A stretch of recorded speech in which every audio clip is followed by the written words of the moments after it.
Muy buenas noches, sean bienvenidos a TV Salud, el programa de la Facultad de Salud de la Universidad del Valle. Estamos hoy grabando desde las instalaciones de Canal Univalle TV en la sede de Meléndez de la Universidad del Valle. En la noche de hoy hablaremos acerca del síndrome del Down. El síndrome Down ha estado inherente en la población humana desde el principio de sus tiempos. Está por todo el globo terráqueo y tiene diferentes variables como características físicas, programas de aprendizaje y problemas de salud. La OMS ha querido dar un mensaje de apoyo y recordar las particularidades y también la dignidad inherente y contribuciones que tienen estas personas desarrollando y promoviendo el bienestar en sus comunidades. En la noche de hoy tenemos a un invitado muy especial. Él es el profesor Alexander Lovera Montilla, quien es profesor titular de la Escuela de Enfermería, es especialista en enfermería neonatal, magíster en administración en salud, magíster en epidemiología, también es doctor en salud y coordina el grupo interdisciplinario de la Sociedad Iberoamericana de Neonatología. Ha apoyado a más de 110 familias de niños y niñas con síndrome de Down. Profesor, bienvenido a TV Salud. Mateo, muchísimas gracias por esta invitación. Invitación que hace la Universidad del Valle, la Facultad de Salud, el decanato. Bueno, y para comenzar, profesor, vamos a empezar con un Vox Pop que nuestra compañera Guaira Rojas hizo en el campus de San Fernando, preguntándole a las personas cómo creen que tener síndrome de Down puede influenciar en el desarrollo de su vida. Así que vamos a ver la primera nota.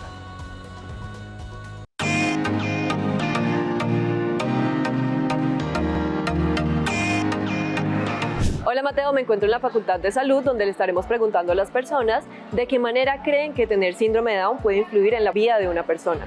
Ahora me encuentro con Diego. Pues creo que en un territorio como lo es Colombia, que no contamos con las garantías necesarias para poder desarrollarnos correctamente, puede tener un aspecto negativo, puesto que se verán afectadas las limitaciones de las personas para esto. Hoy en día el síndrome de Down, visto en las relaciones sociales que puedan tener las personas, interactuar con la sociedad, va a verse muy influenciado por el grado de discapacidad que tenga y la profundidad del síndrome de Down en la persona. Yo pienso que el síndrome de Down puede influir en la persona, pues en el entorno social, por ejemplo en el colegio, en el trabajo, también puede ser, por ejemplo, cómo se relaciona con las otras personas. Puede influir de muchas maneras, principalmente en cómo uno se sienta, en cómo uno pensar que tiene ciertas limitaciones, estar aprobado también en los estereotipos que hoy en día están en la sociedad. Pues yo creo que lo que hay que hacer es tratar de ayudar en la pedagogía, de ayudar en la inclusión social y que ya se acabe con este estigma.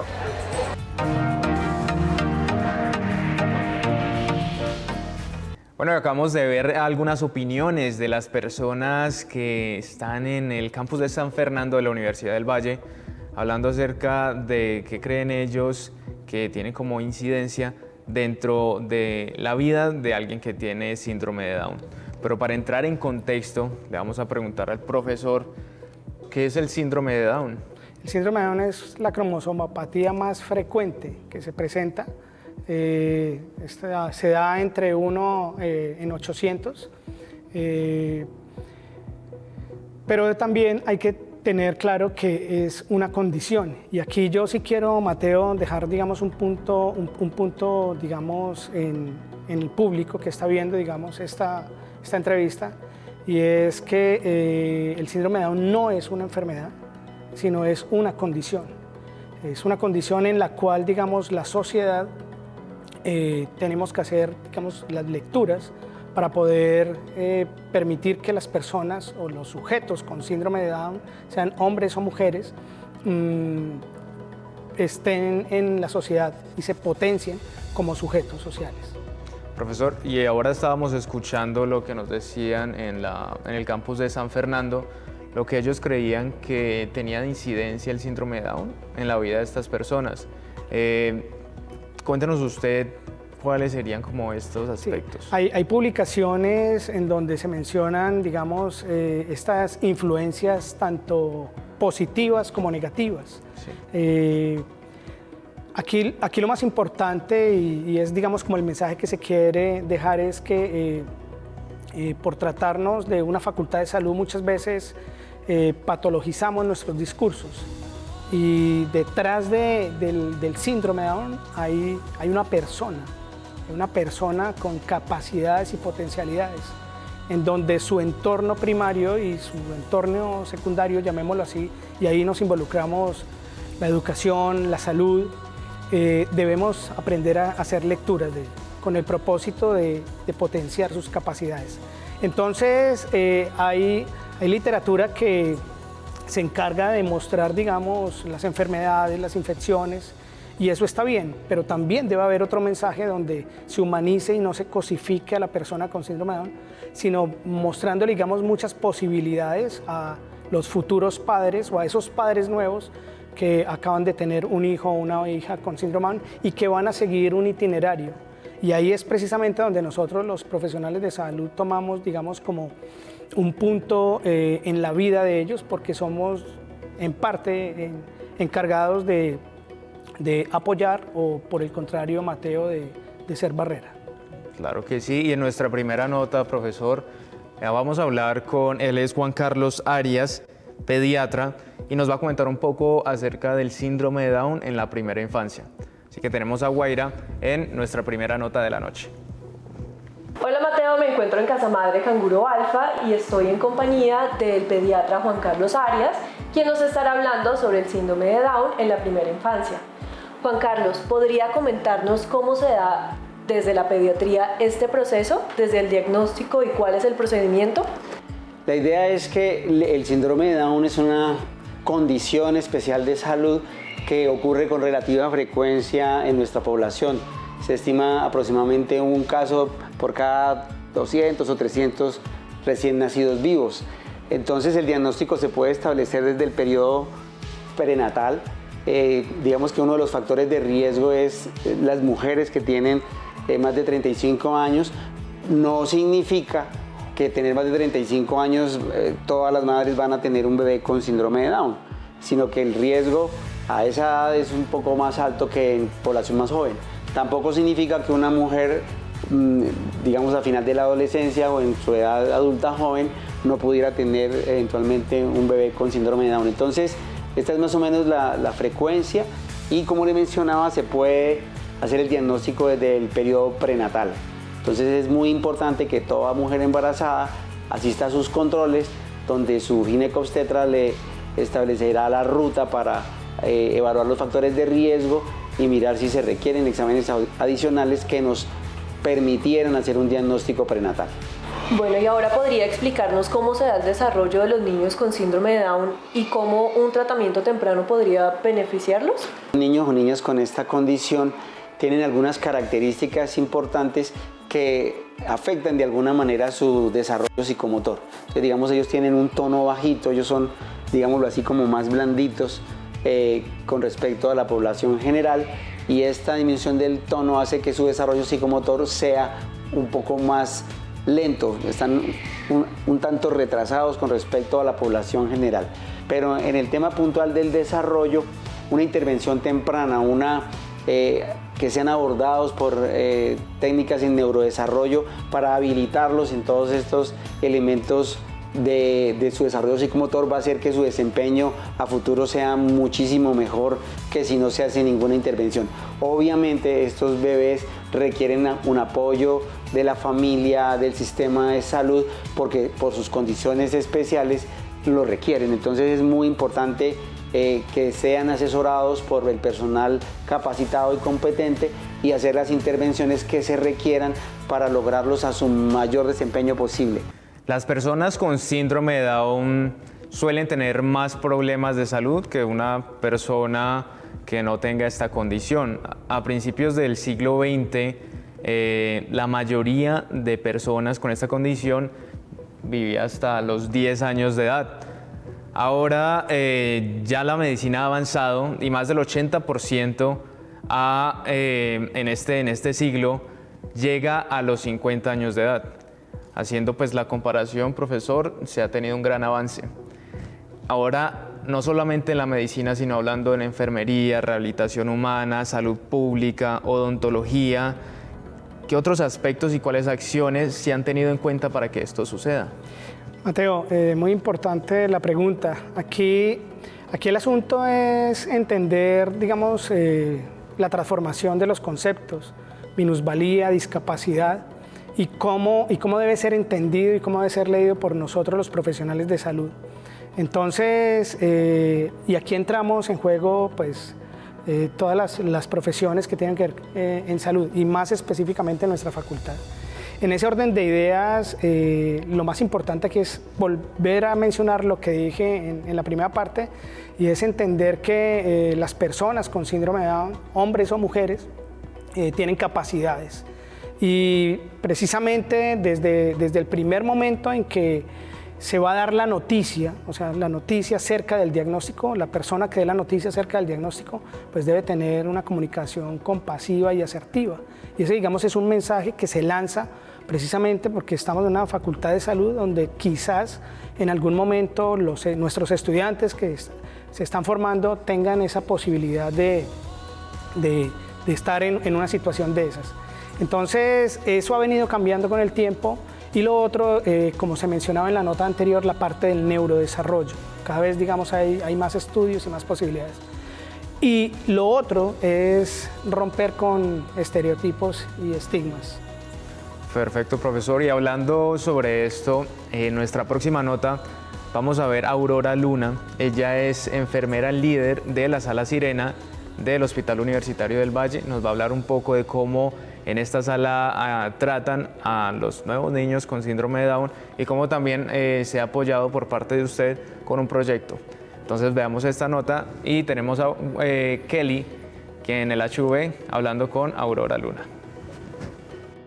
Saludamos a nuestro invitado en estudio y saludamos también a nuestros televidentes, y en esta nota estamos con la enfermera jefe, líder de la Sala Sirena del Hospital Universitario, la jefe Aurora Luna, quien nos va a hablar acerca de cómo son los cuidados de los pacientes con síndrome de Down que ingresan a esta sala. Los recién nacidos que ingresan con diagnóstico de síndrome de Down, en general la mayoría ingresa sin el diagnóstico obstétrico. Se les realiza el diagnóstico en la sala, pues con la intervención de los especialistas que se encargan de ordenar los exámenes que nos van a decir el diagnóstico real del paciente. Obviamente el personal está entrenado y está capacitado para poder decir que el niño tiene una trisomía 21 o un síndrome de Down sin tener el cariotipo, que es el examen que se le ordena.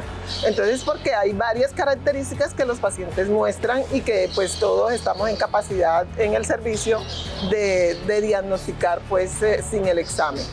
Estos bebés generalmente, como ya lo decía, llegan sin diagnóstico previo, la mayoría, y pues son los cuidados que un recién nacido requiere de acuerdo a la patología con que ingrese.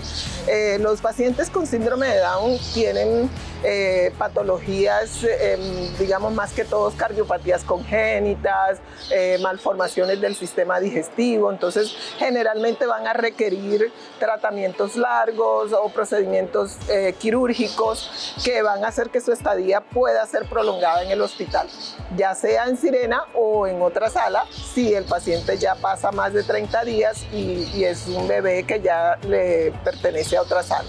Jefe Aurora, ¿y qué otras ayudas reciben los niños y sus familias por parte de la Sala Sirena del Hospital Universitario del Valle?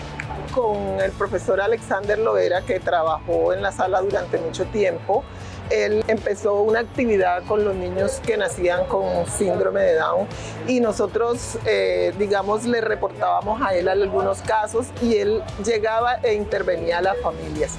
Les daba como ese apoyo emocional que generalmente requieren todas las familias de los niños con trisomía 21 porque realmente es un diagnóstico que no es fácil de asimilar. Acabamos de ver a Aurora Luna, enfermera líder de la Sala Sirena, contando cómo es el procedimiento, el proceso con los niños recién nacidos con síndrome de Down. Profesor, cuéntenos ahora, recientemente usted sustentó su trabajo de grado del doctorado en salud, donde hacía como una recopilación de información y cómo era la relación entre los profesionales de la salud, los padres y las personas con síndrome de Down. Cuéntanos un poco acerca de este trabajo. Sí, Mateo, este trabajo se denominó Interacciones entre las familias de niños y niñas con síndrome de Down y los profesionales de salud materno, perinatal y pediátrica en Cali, yo, ellos y nosotros. Aquí lo que se quería, guiado por dos preguntas. La primera pregunta de investigación era ver cuál era mi experiencia como padre de un hijo con síndrome de Down y como profesional que apoya a las familias de niños con síndrome de Down en el Valle del Cauca, en Cali. Y la segunda era saber qué narraban y cómo narraban profesionales y familias en la atención en salud. Porque ahí había un asunto, Mateo, y es que en mucha literatura se habla de algunos asuntos específicos en relación a lo que viven las familias cuando llega un hijo con una condición como lo es el síndrome de Down. Pero también creo que faltaba otra parte ahí, es lo de los profesionales. Prácticas, significados, sentidos, cómo narran, cómo se ven ellos en ese momento. Y aquí lo que se hizo fue hacer un abordaje con dos diseños metodológicos, uno desde lo antropológico, la autoetnografía, y el otro desde la investigación narrativa, para luego entretejer esto y mostrar, digamos, unos asuntos que emergieron, ¿sí? Y hay un asunto grande que uno podría resumirle, y es el reconocernos unos a otros. Y aquí se utilizó la aproximación de Axel Honneth para tratar de dar interpretación y darle, digamos, alguna forma al análisis, sobre todo en la segunda parte del diseño metodológico. Aparecieron asuntos como, por ejemplo, las injusticias epistémicas, el uso de la religión para darle respuesta o responsabilizar a la familia en relación a la condición que tenía su hijo, pero también aparecieron asuntos como los conocimientos científicos y no científicos, cómo se chocaban esos dos mundos. Y uno grande, Mateo, y quiero señalarles, tiene que ver con las emociones que se digieren, digamos, en la práctica clínica, y aparecen varios testimonios, tanto de profesionales como de familias, en donde en los escenarios de salud se crean, digamos, como caldos de cultivo, perdóneme que lo utilice así, como caldos de cultivo en donde se dan formas de menosprecio, tanto para los profesionales como para las familias. Entonces, fíjate, Mateo, cómo en ese escenario de las emociones que se viven en la práctica diaria, muchas veces médicos, enfermeras, terapeutas, odontólogos, tienen que echar de su recurso cognitivo para dar respuesta, y muchas veces ellos, dentro de sus testimonios, y eso aparece en varios momentos de la investigación, narraban que lo hacían sin ninguna preparación. Correcto, profesor. Es muy importante entonces poder identificar los roles de cada uno y cómo estos influyen claramente en el tratamiento o en el diagnóstico de los pacientes con esta condición. Ya hemos hablado de los profesionales, vimos a un pediatra, también una enfermera líder en una sala de primera infancia. Ahora vamos a ver una nota, un testimonio de una madre que tuvo un niño, un bebé con síndrome de Down. Ella se llama Dayana Pérez y Guaira está con ella y nos va a presentar la siguiente nota. Hola Mateo, un saludo también a todos los televidentes. Me encuentro en compañía de Dayana Pérez. Ella es madre de Antonio y hoy nos estará contando su experiencia como madre de un niño con síndrome de Down. Dayana, ¿cómo fue este proceso del diagnóstico? ¿Qué pensamientos o sentimientos experimentaste? Quedé en shock. Cuando yo fui a hacerme la ecografía en la semana 18 más o menos, el doctor encontró una diferencia en el cerebro del niño, una diferencia, y dijo, no, eso puede ser una ventriloquía, una vaina rarísima. Pero pues hay que ver qué es. Entonces me mandó muchos exámenes. Yo ya había tenido un tamizaje previo y había salido todo perfecto. Sin embargo, pues esos exámenes que me hizo tardaron 3 semanas. Cuando llegaron los resultados, pues nada, que el niño era un niño y venía con trisomía 21 y pues afortunadamente ninguna otra enfermedad genética, ¿no? O sea, ninguna otra condición. Entonces yo quedé como en shock y yo le decía, pero venga, pero va a vivir, pero ¿cómo es? Afortunadamente pues el médico, que es una persona asequible, me dijo, mira, yo tengo casos de niños que crecen bien, que son adorados, que tienen una calidad de vida muy buena. ¿Y cómo ha sido el proceso también con su familia? La integración familiar, cómo se ha relacionado también con su hermano. Con el hermano, adora al hermano. O sea, que nosotros hayamos tenido la oportunidad de saber que Antonio venía con una condición nos permitió mucho. Con mi pareja fueron momentos difíciles, momentos donde necesitamos sí acompañamiento psicológico, porque uno como mamá, en el caso mío, yo nunca rechacé a Antonio, siempre dije, bueno, como venga yo lo acepto, yo lo amo, soy su mamá. Mi esposo fue difícil para él, entonces buscamos ayuda profesional, un soporte, como nosotros como pareja, de hecho me decía el ginecólogo, hay parejas que se divorcian por esto, o pueden unirse más, entonces, y mi esposo era consciente de eso, vamos a ver qué pasa. Y ha sido antes hermoso, él ha sido como ese punto de unión en la familia, ha sido muy bonito. Con el hermano mayor es la adoración de él. Gabriel se siente orgulloso de su hermano. Para nosotros sí fue muy importante saber antes. Yo claro, me imagino que cuando uno nace y digamos se da cuenta de la noticia, pues es complicado. Con Antonio cuando él fue a nacer fue una cesárea de urgencia. Se adelantó una semana, entonces el pediatra que lo recibió no sabía. Le dije, doctor, mi niño viene con síndrome de Down, para que usted sepa y pues, digamos, esté como atento a cualquier otra examen extra que se le haya que hacer. Y sí, fue así, él le hizo, pues todos los exámenes se le hicieron y bueno, afortunadamente salieron muy bien.